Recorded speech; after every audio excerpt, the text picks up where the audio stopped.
Jail के अंदर तो बहुत ज़्यादा टॉर्चर होता है, पुलिस कस्टडी में बहुत ज़्यादा टॉर्चर होता है और इंसान टूट जाता है। लेकिन नमाज और रोज़ा, चूँकि मैं मज़हबी आदमी हूँ, उसने मुझे संभाले रखा, कुरान ने मुझे संभाले रखा और घरवालों की जो मोहब्बत है, घरवालों की जो हिम्मत है, यानी घरवालों ने कभी हम पर शक नहीं किया कि हम गुनहगार हैं। पहले दिन से लेकर आज तक घरवालों ने यही कहा कि आप बेगुनाह हैं और आप सच का साथ आप लोग दीजिए, आप लोग रिहा होकर आएंगे। इन चीज़ों ने हमको सहारा दिया जिसकी वजह से हम खड़े रहे, जुल्म का मुकाबला करते रहे और आज आपके सामने। इस दौरान आपके फैमिली के अलावा और भी कौन कि फैमिली के अलावा जो इसमें आपने देखा होगा, एक कैरेक्टर बताया है विनोद भट्ट, जो बॉम्बे ATS के ACP थे। वो बहुत अच्छे इंसान थे, उनको पता था कि ये केस पूरा फेक है, ये बच्चे बेगुनाह हैं और वो हमको फ्रेम नहीं करना चाह रहे थे। तो उन्होंने कहा कि आप लोग हिम्मत रखिए, अल्लाह पे भरोसा रखिए, आप लोग सब छूट जाएंगे। लेकिन इतना प्रेशर आया कि वो शख्स उसी ट्रेन के नीचे जाकर सुसाइड कर देता है जिस ट्रेन के अंदर बम ब्लास्ट होते हैं और पुलिस जो है उसको सुसाइड के केस को जो है एक्सीडेंट का केस बना के फाइल बंद कर देती है। एक दूसरा आयो लाया जाता है, वो दूसरा आयो हमारे ख़िलाफ़ वाटर टाइट चार्जशीट बनाता है और फिर आप देखते हैं कि 12 बेगुनाहों को जो है सज़ा हो जाती है। क्या सोच रहे थे आप और कितने लोगों की उम्मीद जुड़ी थी आपके साथ? देखिए, जो मूवी में बताया है वो फैक्ट है। हम लोग सब जिस दिन हमारी तारीख़ थी, हम लोग सब सुबह सुबह उठकर, मैं नहा धोकर ईद के नए कपड़े पहन के तैयार हुए और हम सब ये सोच रहे थे खुशी खुशी से कि ये हमारे आज का आखिरी दिन है, आज जो है जजमेंट आएगा और सब छूट जाएंगे। मीडिया वालों का हम जो है वी का निशान बता रहे थे कि हमारी विक्ट्री है। लेकिन जब कोर्ट में जजमेंट आया वो हमारी उम्मीदों के बिल्कुल ख़िलाफ़ था। तो कोर्ट में मीडिया वाले भी ये हैरत कर रहे थे कि जिसको छोड़ा गया वो रो रहा है और जिनको सज़ा लगी, जो बेगुनाह है, वो जो है नहीं रो रहे हैं। तो उनके लिए भी हैरत की बात थी। तो मुझे इसलिए गम था कि मुझे तो छोड़ा गया है लेकिन 12 बेगुनाहों को सज़ा लग गई है, इसलिए मैं रो रहा था। आप बतौर पेशे से टीचर थे। नहीं, जेल में जाने के बाद ही हमने सोचा कि हमको वकालत करनी चाहिए, क्योंकि अभी रोज़ाना कोर्ट कचहरी जजों से जो है मुकाबला करना है, फेस करना है, तो हमको कानून की बारीकियाँ आना चाहिए। चूँकि मैं पोस्ट ग्रेजुएट था, बाहर से ही ग्रेजुएशन था, तो इसलिए हमने कोर्ट से इजाज़त ली और हमने वकालत जो है पूरी की। आखिरी चैनल देखिए, मैं तो पिछले 7 साल से उन 12 लोगों के लिए यही कह रहा हूँ कि वो मुझसे ज़्यादा बेगुनाह है, वो मुझसे ज़्यादा इस बात के हकदार है कि उनको रिहा किया जाए। उनको जो सज़ा लगी है, 5 लोगों को फांसी की सज़ा है, 7 लोगों को लाइफ की सज़ा है, वो बिल्कुल गलत सज़ा है, उसको ख़त्म कर दिया जाना चाहिए और अदालत को इंसाफ़ करके उन बच्चों को जल्द से जल्द रिहा कर दिया जाना चाहिए ताकि वो अपने घर वालों के साथ आए और अच्छे से ज़िंदगी गुजारे। असल में देखिए, जब से इनकी जो किताब छपी थी बेगुनाह कैदी, उसके बारे में आप लोगों को जानना चाहिए कि बेगुनाह कैदी के ऊपर बेस करके ये फ़िल्म बनी है। तो हम लोगों ने बेगुनाह कैदी जो किताब है उसका जो इफ्तिताह जो है हम लोगों ने 2018 में मुस्लिम इंस्टीट्यूट की जो लाइब्रेरी हॉल है उसमें हम लोगों ने किया था। और हम लोग इस केस के ताल्लुक़ से शुरू से ही जानते थे, क्योंकि जो लोग मीडिया से और जो लोग इस किस्म के मुसलमानों की जो हाल है, जिस तरह से फंसाए जाते हैं, मुसलमानों को टारगेट किया जा रहा है पूरे दुनिया के अंदर, जो लोग ज़रा सा पढ़ते लिखते हैं वो लोग जानते ही हैं। तो इस केस और जिस तरह के जो लास्ट के केसेस आते थे, तो हम लोग जानते हैं कि किस तरह से फ़ेक केसेस लगाए जाते हैं। तो हम लोगों ने वाहिद भाई की ये किताब हम लोगों ने पढ़ा और उनकी जो ऑर्डील्स है जेल के अंदर, जिस तरह से उन्होंने और टॉर्चर सहा, पुलिस कस्टडी में टॉर्चर सहा, ये सब हम लोग जानते थे। तभी हम लोगों को कहना शुरू कर दिए थे और किताबों को हम लोगों ने काफ़ी फ़रोग़ किया, काफ़ी लोगों को इस किताब को हम लोगों ने दिया और लोगों ने पढ़ा और सराहा भी। तो यही है कि वाहिद भाई जब हम लोगों को बताया कि ये मूवी बनी है इसके ऊपर, तो हम लोग काफ़ी खुश हो गए, ताकि मूवी की जो रीच है वो ज़्यादा लोगों तक पहुंच सकती है। और हम लोग किताब के इफ्तिताह के लिए काफ़ी कोशिशें की, मगर उस तरह से हम लोग पहुंच नहीं पाए। मगर आज हम लोगों के अंदर एक उम्मीद जागी है कि ये मूवी के शक्ल में लोगों तक सच्चाई पहुंचेगी और लोग इसके जड़ तक तहकीक करेंगे और लोग दुनिया के अंदर हक का बोलबाला होगा और सच्चाई दुनिया के सामने आएगी इंशाअल्लाह। राफी साहब, एक शख्स रहा होगा जिसकी आंखें नम नहीं हुई होगी। ये मूवी एक समझ आइए आई ओपनर है और इससे ये समझ में आता है कि किस तरह का जो है बर्बरियत का मामला जो है होता है जेलों के अंदर, किस तरह से बेगुनाह लोगों को भी वो लोग नहीं छोड़ते हैं। जब ट्रायल में हैं वो ऑलरेडी, उनके ऊपर जो केस है वो साबित नहीं हुआ है कि वो उसके गुनहगार हैं, उसके बावजूद भी जिस तरह से जुल्म और ज़्यादती का मामला उनके साथ चलता आया है, तो इससे ये समझ में आता है कि ये एक आई ओपनर है और किस तरह से ये मामला सबों के साथ होता होगा जो जो जेल जाते हैं। तो मैं समझता हूँ कि जो लोग भी यहाँ मौजूद थे शायद ही किसी का आँख जो है वो भर नहीं आया होगा। और मैं आप लोगों के चैनल के माध्यम से मैं लोगों से ये अपील करना चाहूँगा कि एक आई ओपनर है। मेरे पीछे ये बोर्ड लगा है और इस बोर्ड में कुछ कमेंट्स है जो मैं पढ़ना चाहूँगा कि शमा जैदी कहती हैं कि an important film for today. Govind Nihalani साहब कहते हैं कि an honest film. Amol Palekar साहब का नाम आप लोग सबों ने सुना होगा, बहुत बड़े एक्टर हैं, उन्होंने कहा है टॉर्च बियरर। आनंद पटवर्धन साहब ने कहा है अ मस्ट वॉच फिल्म। गुज़िश्ता कल मुंबई में ये प्री रिलीज़ हुआ था और वहाँ तीस्ता सतलवात मौजूद थी। तीस्ता सतलवात जो है वो मतलब फूट फूट कर रोने लगी और भाई शेख साहब को जाके वो गले लगाने लग गई कि आपके साथ इस तरह से जुल्म हुआ है और इतना कुछ आपने सहा है। तो मैं लोगों से ये कहना चाहूँगा कि आप लोग ज़रूर जाएं। 27 तारीख को रिलीज़ हो रहा है। बुक माई शो में मैं ऑलरेडी देख पा रहा हूँ कि दिखा रहा है कि ये रिलीज़ होने वाली है। PVR, आइनॉक्स, कार्निवल, सब जितने भी फिल्म हॉल्स हैं इन सब में आ रहे हैं। तो 27 तारीख को लोग अपने दोस्तों के साथ जाएं क्योंकि बहुत कुछ इससे जानकारी हासिल होती है और लोगों के आँख खुलते हैं और आगे चल के कम से कम ऐसे फिल्मों के माध्यम से जो जुल्म करने वाले ऑफिसर्स हैं उनको समझ में आएगा कि हमें नहीं करना चाहिए, ताकि लोगों की आँख खुलेगी इससे और वो घबराएंगे कि ऐसे फिल्मों के ज़रिए जो है लोगों तक खबर जा रही है, उनके बर्बरियत का मामला जो है क्या है वो खबर पहुंच रही है लोगों को। आप ऐसा मूवी में देखा है जैसे कि सिर्फ अभी हो रहा है, हमारे साथ हमेशा जो है वो सौतेला व्यवहार किया गया है और एक सॉफ्ट टारगेट बने रहे हैं मुसलमान हमेशा।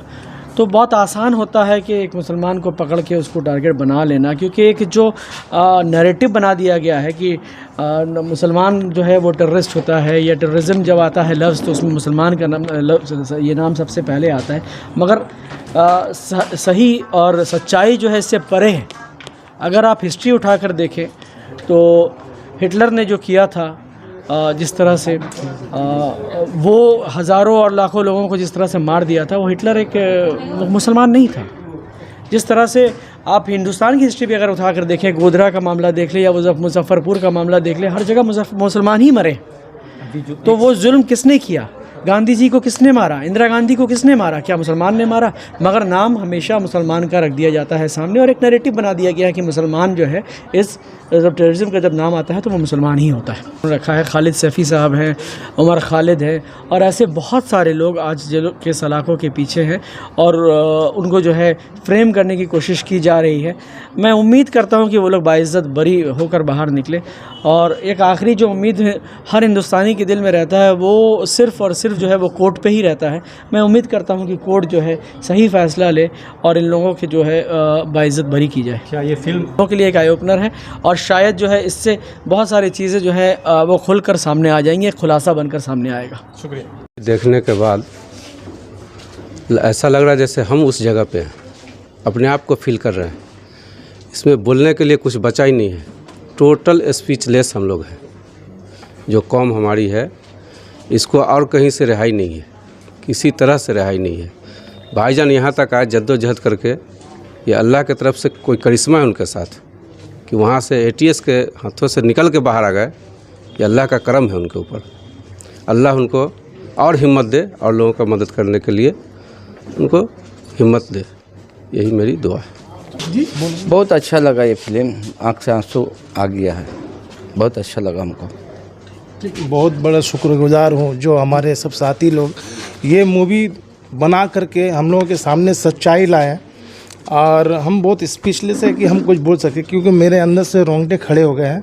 और उनके साथ जो हुआ वो अभी हम यहाँ पे फील वही कर रहे थे कि शायद इतनी जालिम यहाँ की पुलिस प्रशासन है और इससे ज़्यादा हम कुछ बोल नहीं पा रहे क्योंकि हमारे पास कोई ऐसा वर्ड नहीं है। आप लोग समझ पा रहे हैं कि कैसे हम लोग पर शोषण किया गया है, एक मतलब कि ज़बरदस्ती लांछन दिया जा रहा है।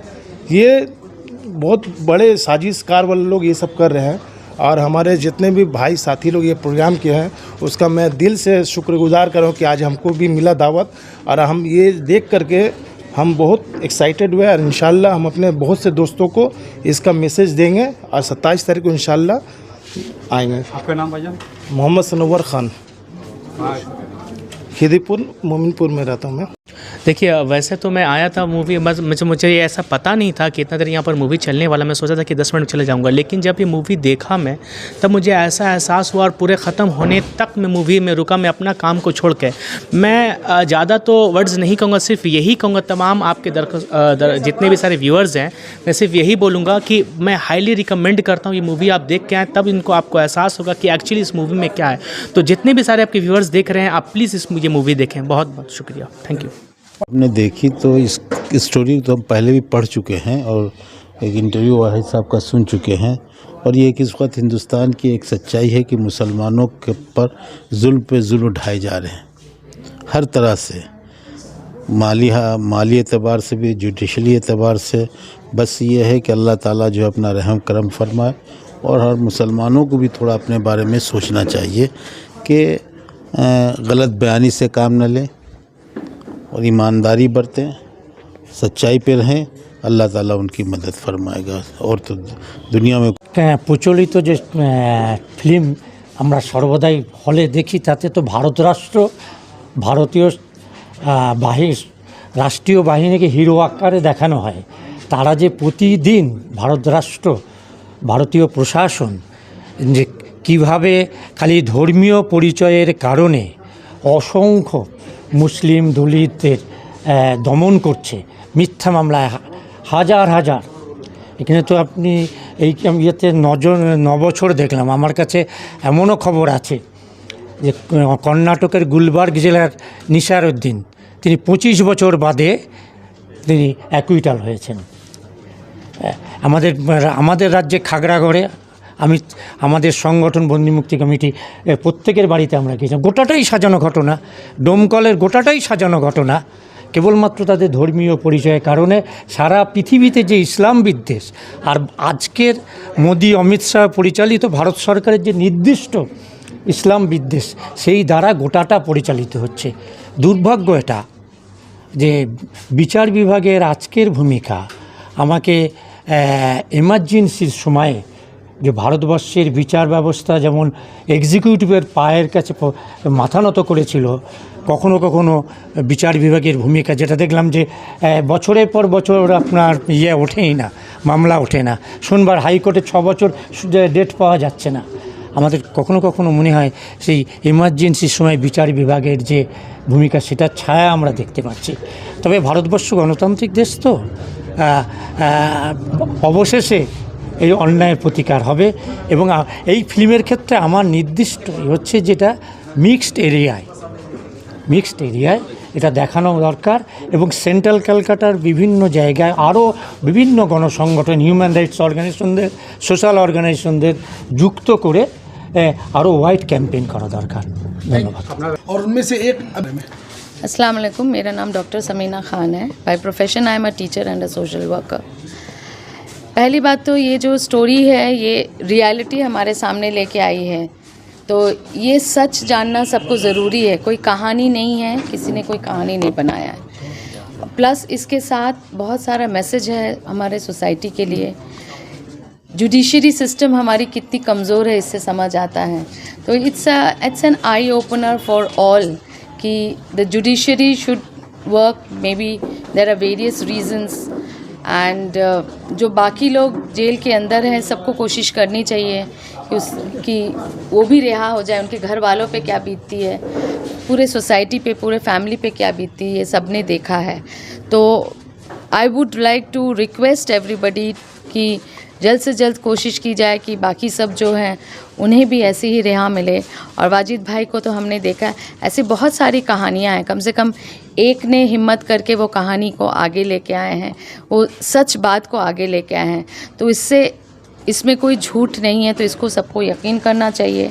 प्लस इसमें बहुत सारे मैसेजेस हैं कि अगर हम पे कोई जुल्म कर रहा है, झूठे इल्ज़ाम लगा रहा है, इसका मतलब ये नहीं है कि हम गलत का साथ दें। ज़्यादातर मूवीज़ में दिखाया जाता है जुल्म के वजह से टेररिस्ट बन जाते हैं और गलत की वजह से हो जाते हैं, तो वो मैसेज जो है, और हिम्मत नहीं हारना, सच का साथ देना, वो मैसेज सबके लिए है, तो वो सबको फॉलो करना चाहिए। और रिक्वेस्ट करेंगे, हम दुआ करेंगे कि हाँ बाकी लोग को भी रिहाई मिलना चाहिए। बहुत बहुत शुक्रिया, थैंक यू। অ্যাকচুয়ালি মানে মাইনরিটি হয়ে জন্মানো কোনো দেশে যে সবথেকে বড় অপরাধ সেই মাইনরিটিদের জন্য সেটাই তুলে ধরা হয়েছে বেসিক্যালি।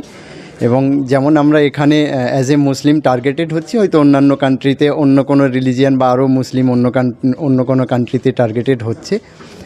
এই ব্যাপারটার পরিবর্তন আসা দরকার এবং আমি মনে করি এই ফিল্মটা খুব সুন্দরভাবে মেকিং করা হয়েছে। আমি মনে করি কলকাতার বুকে যে কটা ইউনিভার্সিটি আছে সেই সমস্ত ইউনিভার্সিটিতে ছাত্রদেরকে কল করে তাদের সঙ্গে কোঅর্ডিনেট করে ইউনিভার্সিটিতে ইউনিভার্সিটির যে অডিটোরিয়াম আছে বা বড় বড় যে কলেজগুলো আছে সেখানে এই ব্যাপারটাকে দেখানো দরকার, এই ফিল্মটাকে। এবং অবশ্যই আমরা যে যার সোশ্যাল মিডিয়া প্ল্যাটফর্ম থেকে আমরা নিজেদের মতো করে এটার প্রচার প্রোপাগান্ডা করব, মানুষকে আগে এসে এই ফিল্মটা দেখার জন্য জানাবো, দেখার কথা বলবো। তো আমি মনে করি যে যারা কর্মকর্তা, যারা অথরিটি আছে, ওরা যদি স্টুডেন্টদের সঙ্গে যোগাযোগ করে সমস্ত ইউনিভার্সিটিতে দেখানোর ব্যবস্থাটা করে আরও বেটার হবে। থ্যাংক ইউ, চলে আসুন।